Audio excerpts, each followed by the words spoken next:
Quidditch, the most popular sport in the wizarding world. Don't you mean the only sport in the wizarding world? No, seriously, in all 7 books, I don't think there's been mention of a single other outdoor sport. Underage wizards weren't allowed to use magic outside school. Harry hadn't told the Dursleys this. He knew it was only their terror that he might turn them all into dung beetles that stopped them locking him in the cupboard under the stairs with his wand and broomstick. But wouldn't Aunt Petunia know about that rule because her sister was a witch? Did she seriously not realize why Lily didn't use magic outside Hogwarts when they were kids?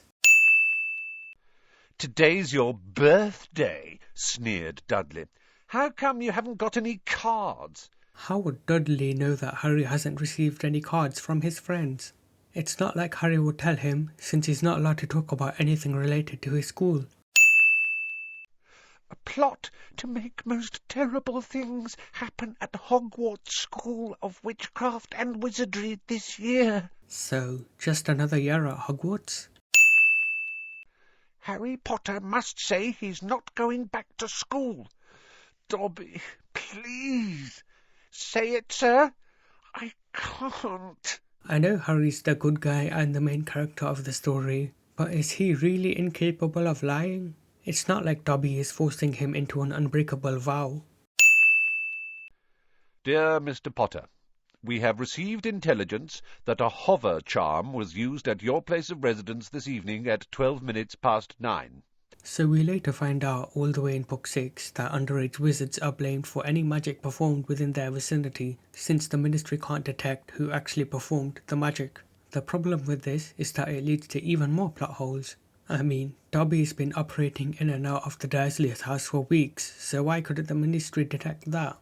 He literally operated right after performing the hover charm that Harry got his warning for. There are plenty of other instances that magic is used around Harry outside Hogwarts, and just so you know, I will be pointing out each and every one of them, just to prove my point. "Well, I've got news for you, boy. I'm locking you up. You're never going back to that school. Never." Didn't Uncle Vernon try something like this in the last book? Does he seriously want Hagrid breaking down his front door again? Didn't surprise him at all. Malfoy made Dudley Dursley. Inconsistent narration. There was a very small pile of silver sickles inside, and just one gold galleon. So, according to J.K. Rowling herself, 1 galleon is worth around £5. That means the Weasleys have about £10 in their bank account at most. I know the Weasleys are supposed to be poor, but it's ridiculous that any wizarding family with so many children can survive with just that. I mean, in the last book, Harry spent 7 galleons for just his wand alone. So, even if they got Ginny's wand second-hand for just 1 galleon, there still wouldn't be enough left for Lockhart's books, which, knowing how vain he is bound to cost 10 galleons per set. Family could sink no lower. There was a thud of metal as Ginny's cauldron went flying. Mr. Weasley had thrown himself at Mr. Malfoy. You know, I'm going to get a lot of hate for this, but I actually prefer the movie's version of this scene, where Arthur and Lucius make do with a verbal standoff. It's just that in every other instance, Mr. Weasley has always been shown to be a more composed person, and it's not like him to get riled up so easily. They had almost reached the motorway when Ginny shrieked that she'd left her diary. By the time she had clambered back into the car, they were running very late. Couldn't Mr. Weasley just operate to the Burrow and back with the diary and other forgotten property, or better yet, send them to Hogwarts with an hour? I know we need Harry and Ron to miss the train, but there must have been a better way to incorporate that into the story. "It's gone," said Ron, sounding stunned. "The train's left." Doesn't Hogwarts have a protocol for latecomers so that Harry and Ron don't jump to the ridiculous notion of using the flying car? Are students really so punctual that nobody prior to this moment has ever missed the Hogwarts Express that only ever leaves once? "I don't know how long it'll take Mum and Dad to get back to us." I don't know, maybe 2 seconds if they operated. They aren't going to, are they? Because he missed out on the Defence Against Dark Arts job again. Inconsistent narration. "He just wants to give us some hands-on experience," said Hermione, immobilizing two pixies. How can Hermione be so smart, yet so dense at the same time? He had been unconscious in the hospital wing for the final match of the previous year, meaning that Gryffindor had been a player short and had suffered their worst defeat in 300 years. How can there be a player short? Wouldn't Harry have been replaced, like what normally happens when there's a player sick? I mean, yeah, they could have still lost without a good seeker, but that's beside the point. A loud bang echoed around the stadium and a jet of green light shot out of the wrong end of Ron's wand. I get that Ron's wand is broken, but how did he manage to cast the spell without saying anything? We all know that Ron isn't good enough to cast non-verbal spells, even if he did have a working wand. And I mean the only one. Getting very difficult to find anyone for the dark arts job. Could Dumbledore really not get Lupin to teach 1 year earlier? Also, I know Lockhart is Wayne, but why would he take a teaching job when it would so obviously out him as a fraud? In fact, he had the strong impression that Hagrid's old school wand was concealed inside it. How? Wouldn't the Ministry have destroyed Hagrid's wand when he was expelled? "You look troubled, young Potter," said Nick, folding a transparent letter as he spoke and tucking it inside his doublet. How can ghosts write letters to each other when they can't touch anything? Is there a ghostly stationery shop where ghosts can buy transparent stationery and a ghostly owl service to send letters? This one sentence opens a whole can of worms that will never be explained, since this is the one and only time we see a ghost with a letter. "It's only a bit of mud to you, boy, but to me it's an extra hour scrubbing," shouted Filch. You know, I actually feel bad for Filch. Can none of the staff at Hogwarts spend 2 seconds raising their wands so he wouldn't have to do so much manual labour? "That vanishing cabinet was extremely valuable," he was saying gleefully to Mrs. Norris. Rowling may be getting a lot of flack recently, but this is just one of the many shining examples of how she excelled at foreshadowing when writing the first 7 books. Peeves for the win. "It's going to kill someone," he shouted. "The Chamber of Secrets has been opened. Enemies of the air, beware." Are we supposed to believe that there was time for Ginny to write out this message in blood, and for the basilisk to petrify Mrs. Norris in the time it took Harry to climb up one set of stairs? Or did this happen long ago before dinner, but nobody noticed the writing? The latter might make more sense, but it raises the question as to why Harry had the basilisk moving towards the corridor thinking about killing when the deed was already done. He had been speaking for half an hour when something happened that had never happened before. Hermione put up her hand.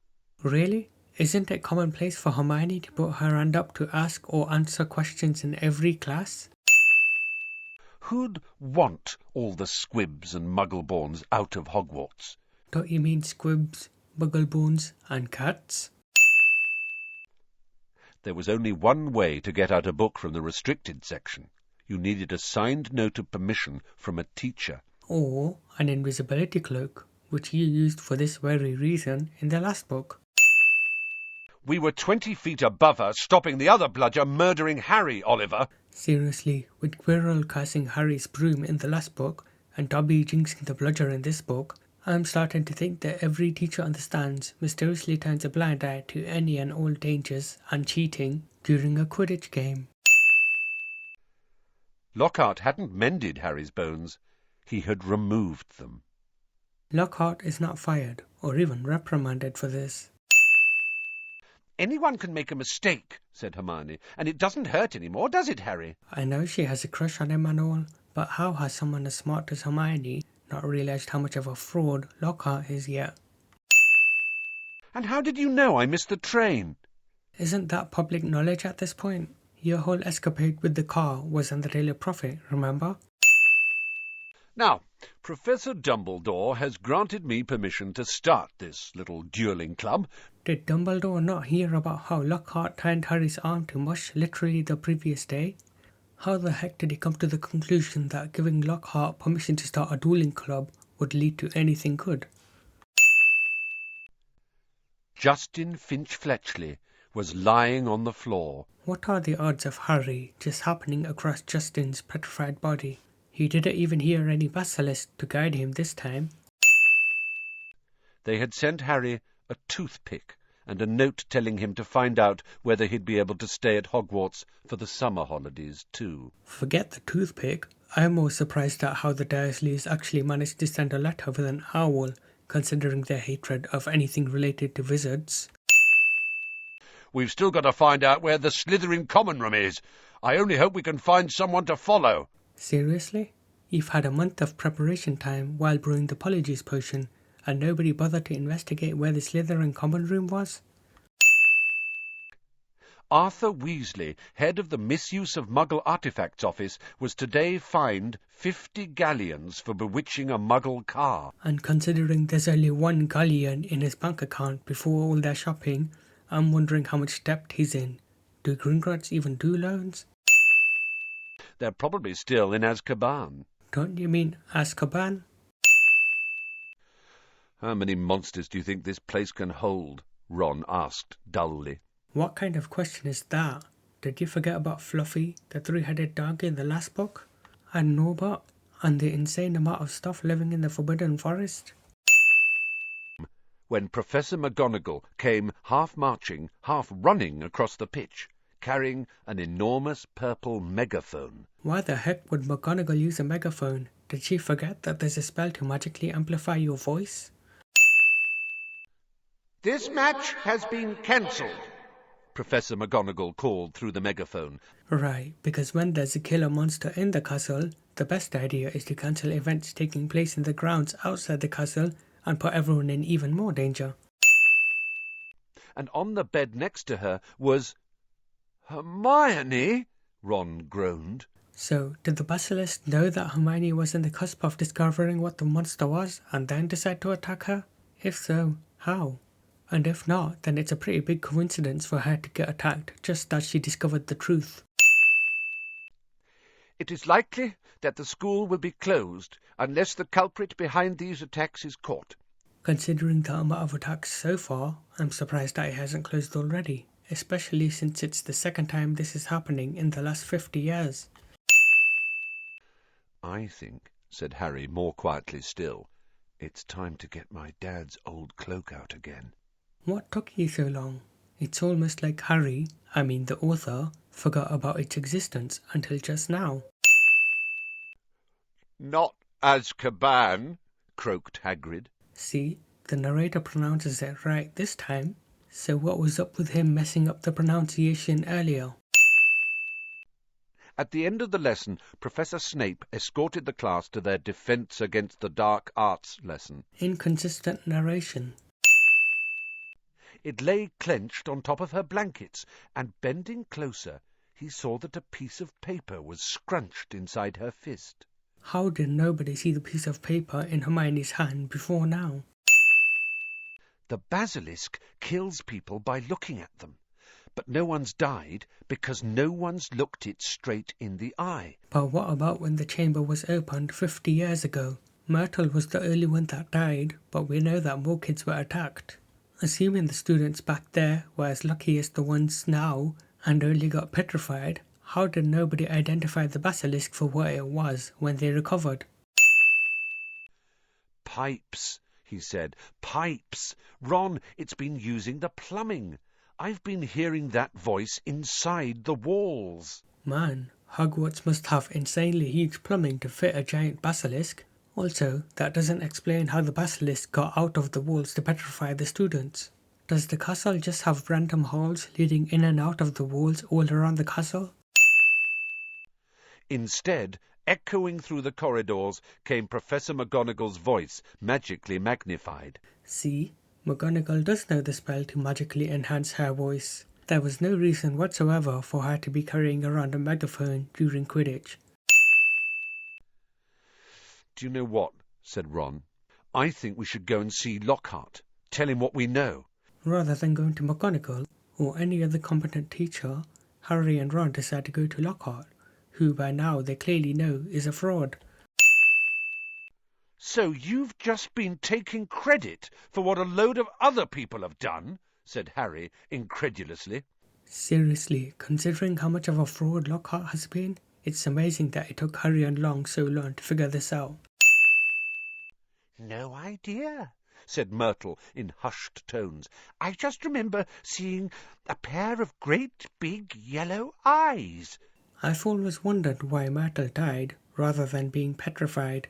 She wears glasses as a ghost, so it's safe to say that she died wearing them too.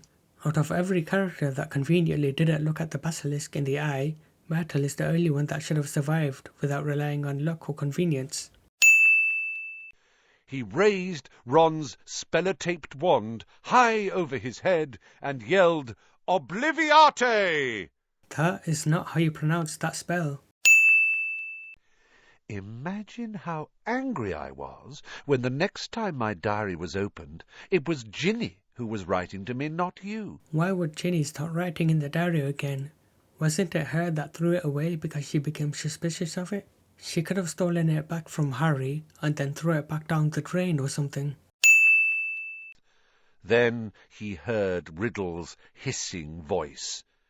"Kill him." Why doesn't Harry use Parseltongue against the basilisk? I know the movie explains that it only answers to the heir of Slytherin, but the book says no such thing, so the sin remains. And as Lockhart straightened his hat, the sink that hid the pipe was sliding back into place. How does the chamber entrance know to seal itself when they returned? I mean, Harry didn't even need to speak Parseltongue this time. It is our choices, Harry, that show what we truly are, far more than our abilities. Then what is the point of the sorting hat? Being the headmaster, why don't you change the rules so that new kids are given information about what each house represents, and then they have a choice to join whichever house they like best? You picked up her old Transfiguration book and slipped the diary inside it, didn't you? But Lucius only met the Weasleys in the bookstore by coincidence, and this was after Dobby had already given his warning to Harry. Maybe he planned on giving it to any student, but it's still a horrible plan, considering most people wouldn't fall victim to the diary and spill their secrets to it as easily as Ginny. Call me at the Dursleys, okay? I can't stand another 2 months with only Dudley to talk to. Since when does Harry pick up the telephone at the Dursleys? I'd understand if mobiles were invented back then, but Harry getting into trouble for Ron's phone call in the next book is entirely his fault.